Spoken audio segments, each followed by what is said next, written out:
Nuestra intención el día de hoy es tratar de explicar el cálculo del presupuesto maestro. Hemos diseñado un libro en Excel que nos permita tener varias hojas que interactúan entre sí para calcular el presupuesto de operación y el presupuesto financiero, partiendo desde una hoja de input hasta llegar al cash flow o flujo de caja. Si nosotros nos vamos a la hoja de input, podemos encontrar ahí los datos que recogen la política presupuestaria de la empresa. Esta hoja ha sido diseñada para manejar 6 productos o menos, ¿verdad? En este caso estamos definiendo desde el producto 1 hasta el producto 6, que serían los que la empresa vende, ¿no? Las unidades físicas a vender las tenemos aquí, y esto sale de un estudio, ya sea de mercado o un estudio elaborado a través de regresiones lineales, que nos permiten determinar el nivel de las unidades físicas a vender. Tenemos desde luego el precio unitario.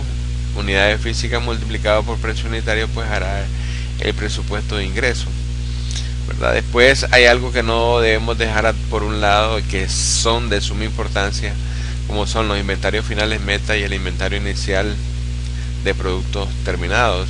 Ellos influyen en los niveles de producción, es decir, no necesariamente las unidades físicas a vender van a ser las unidades a producirse, porque estos dos elementos que tenemos aquí juegan en contra o a favor de la producción que se pueda tener a lo largo de un año.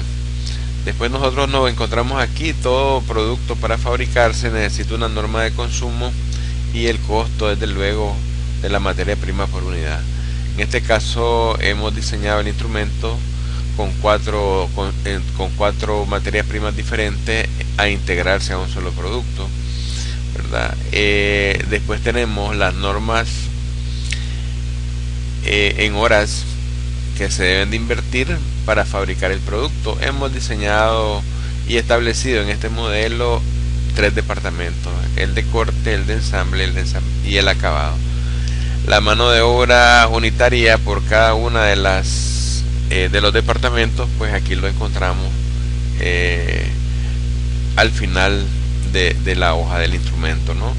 Después vamos a tener algunos aspectos importantes, como el crecimiento de las ventas desde el año 1 hasta el año 5, el crecimiento de los costos indirectos de fabricación desde el año 1 hasta el año 5, y tenemos unas políticas de ventas sencillas que dice que de contado vamos a vender el 60% y vamos a considerar un crédito del 40% de todos los ingresos.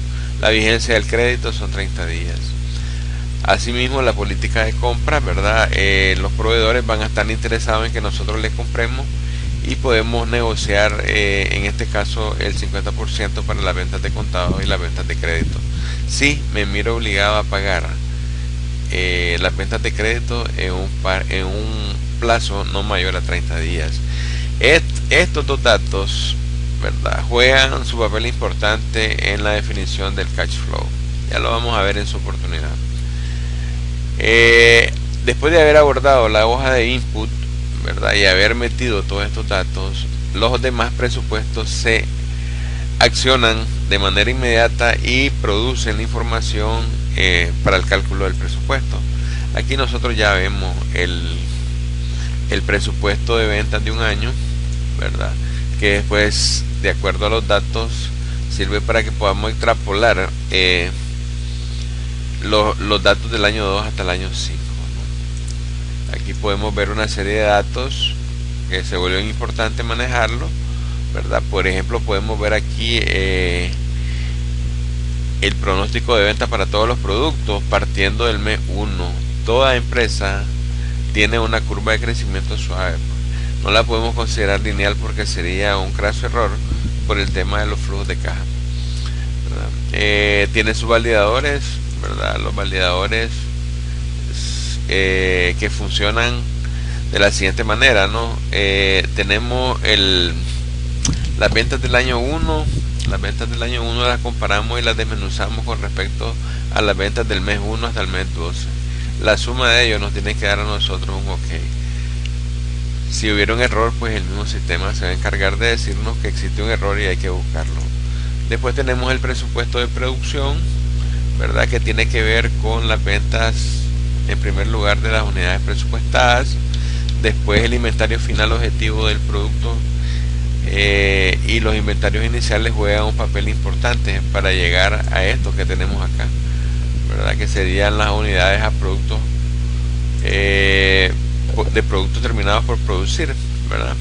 Entonces lo tenemos por el primer año, que sería el año base, y después lo tenemos aplicado a todo el horizonte de la vida útil del proyecto. Después tenemos el presupuesto de material directo, acompañado del presupuesto de las unidades monetarias de material directo. Es decir, aquí al lado izquierdo tenemos la inversión en unidades de tiempo, unidades de materia prima, ¿verdad? Y al derecho tenemos lo que son los costos de materia prima que nos tocarán a nosotros invertir para poder fabricar la cantidad de unidades que estamos planteándonos vender. Desde luego, después tenemos la mano de obra. La mano de obra es altamente similar, ¿verdad?, a lo que acabamos de ver de materia prima. Observemos el cuadro, ¿verdad? Y aquí nosotros podemos determinar cuál es la inversión en mano de obra de cada uno de los departamentos que hemos definido de previo. Ya decíamos que existía uno de corte, uno de ensamble y uno de acabado. Y a la par tenemos qué significa, ¿verdad?, estas horas totales que están acá en términos monetarios o en términos de dinero. Después llegamos a los costos indirectos de fabricación. Estos costos indirectos de fabricación, sobre todo este año, que es el año base, y después vamos a presupuestar de acuerdo a las políticas establecidas, que pueden ser de acuerdo a un crecimiento, o pueden ser crecimientos específicos en función del manejo de los costos indirectos de fabricación, ¿verdad? Entonces aquí tenemos los costos indirectos de fabricación variable y costos indirectos de fabricación fija. Se desprende de ello una serie de información que debe ser manejada en función de la determinación de los CIF. Y finalmente caemos al cash flow o flujo de caja. Nasir Sapak-Chain, en su libro de formulación y evaluación de proyectos, establece una técnica denominada el máximo déficit acumulado en un flujo de caja para poder determinar la inversión en capital de trabajo, ¿verdad? Nosotros aquí podemos ver una serie de datos en rojo que vienen siendo consistentes con la política de ventas, ¿verdad? La política de ventas es una curva con un crecimiento suave, ¿verdad? Que hace que cuando un negocio es nuevo, ¿verdad?, tenga sus impactos negativos en función de estos flujos de caja o cash flow, ¿verdad? El máximo déficit acumulado no lo vemos acá, lo tengo oculto por cuestiones de estrategia, ¿no? Si yo le pongo aquí mostrar, vemos que en el mes 9 la empresa o el proyecto va a comenzar a ser autosuficiente, porque hasta el mes 9 produce ya flujos positivos, ¿verdad? Entonces la teoría de Nasir Sapak-Chain dice que en este punto, ¿verdad?, que se da en el mes 8, ese es el máximo déficit acumulado que se alcanza.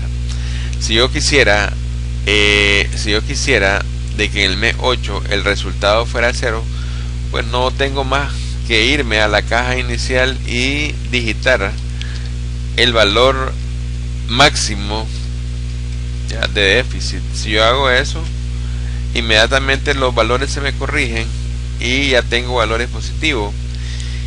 Y a propósito, ¿verdad?, de este ejercicio que nosotros estamos haciendo para determinar el capital de trabajo, pues debemos de recordar que en la unidad anterior hemos revisado, ¿verdad?, que los tres componentes para poder echar un negocio hacia adelante, pues son tres.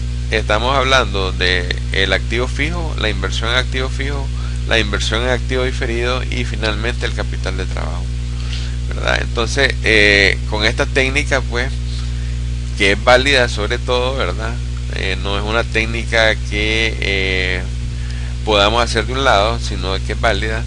Entonces nos determina cuánto es el máximo déficit acumulado. Desde luego la hoja tiene que estar programada de manera tal de que si yo meto a sensibilizar un dato, pues toda la historia se me pueda transparentar en función de cómo estos datos trabajan, ¿no? De forma coordinada, de forma amarrada, de forma bien pensada. Entonces volvamos a ver, ¿verdad? El máximo es 1.139.760. Le damos ahí y ya los flujos los tenemos positivos, ¿no? Entonces, en otras palabras, 1.139.760 sería la inversión necesaria para formar la inversión inicial de un proyecto que se compone, decíamos anteriormente, en el activo fijo duradero, en el activo intangible y el capital de trabajo. Aquí tendríamos nosotros la muestra de cómo calcularlo. Vamos a dejarle su formato adecuado, ¿verdad? Y con esto estaríamos finalizando este video que está relacionado con el cálculo del presupuesto maestro. Muchas gracias.